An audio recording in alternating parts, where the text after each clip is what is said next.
Welcome to progeCAD 3D Basics. This is Basics of 3D Solids Editing.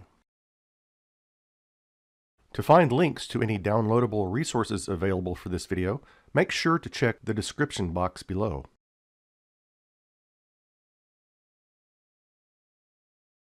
For this video, I'll be using a new blank drawing, which I have already opened.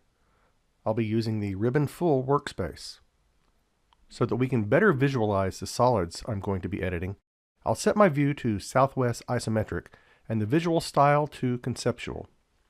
The 3D solids we've learned to create thus far are really just building blocks to help you create more complex objects.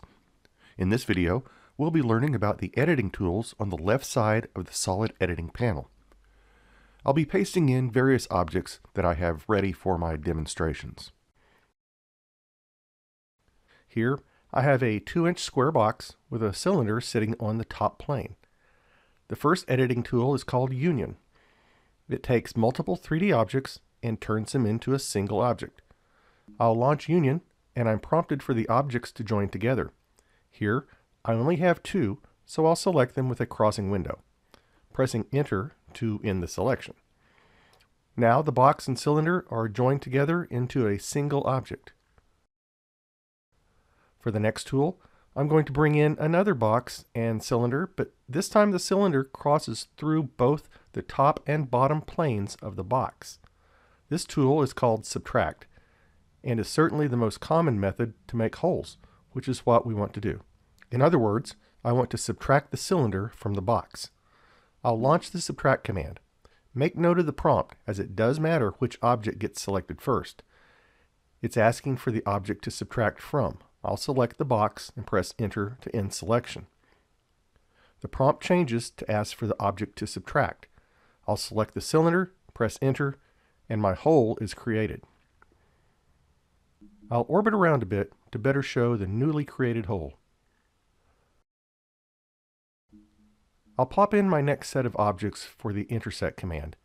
It's still my box and cylinder, but this time the cylinder is aligned with a corner of the box.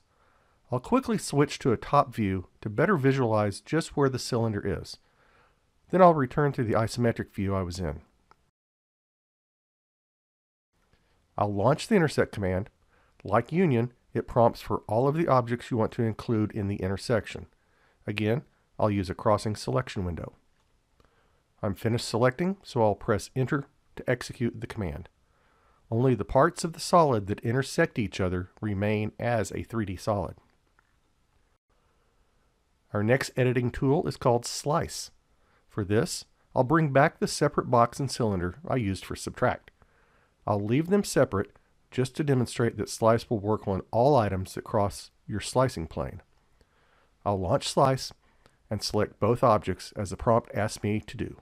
I'm finished selecting, so I'll press Enter. I'm then prompted for a start point of my starting plane. Using a midpoint E-snap, I'll select the middle of the bottom right edge of the box. Next, I'm prompted for the second point of my slicing plane. With ortho mode enabled, I'll move my mouse to select a point in space on the other side of the box. The slice is now calculated, and you have the choice to keep either side or keep both sides. Per our prompt, I'll click in space on the right side of our objects. When I do, the left side is removed, leaving just the right side. Let's take this a step further by subtracting the cylinder. I'll run the command, select the box, then the cylinder. Perhaps we're further on track for the shape we need. I'll leave this here and return to it later. Next up is a command called Interfere. It creates a new 3D solid from the common volume of 2 or more solids. I'll use the separate box and cylinder again. Launching the Interfere command, it prompts me for the first set of objects. I'll select the box and press Enter. I'm then prompted to select the second set. I'll select the cylinder and again press Enter. I'll then be asked if I want to create solids. I'll say yes. Next, I'm asked if I want to highlight intersecting objects. Again, I'll say yes. I'll choose Exit for the final answer. My new solid is within the box, so I'll move the box out of the way. Now, the new solid is within the cylinder. Using selection cycling, I'll choose the new object and move it to reveal the interference calculation. The next two editing commands are related and appear in the same pull-down. The first one is Fillet, which applies a rounding to an edge. I'll launch Fillet, select the upper right edge as prompted, pressing Enter when I'm done. I could press Enter again to accept, but I want to verify my radius, so I'll arrow down and choose Radius. I want it to be 0.5, so I'll type that in, Enter again to accept, then Enter to create the fillet. I'll use Orbit to better see the other side of my box. And now I'll launch Chamfer, which slices off a straight edge. Again, I'll select an edge and press Enter. I want to make sure this is a 0.5 chamfer, so like the fillet, I'll arrow down. This time the prompt reads distance. You can set the distance for both faces, so I'll have an extra distance question. It defaults to the first distance, so I'll just accept that.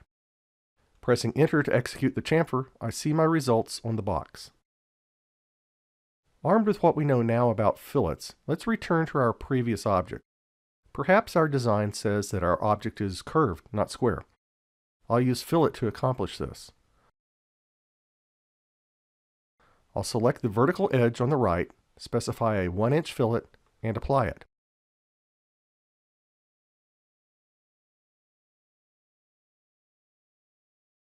I'll do it again to the opposite edge. And now I have a curved object that I need to continue my design.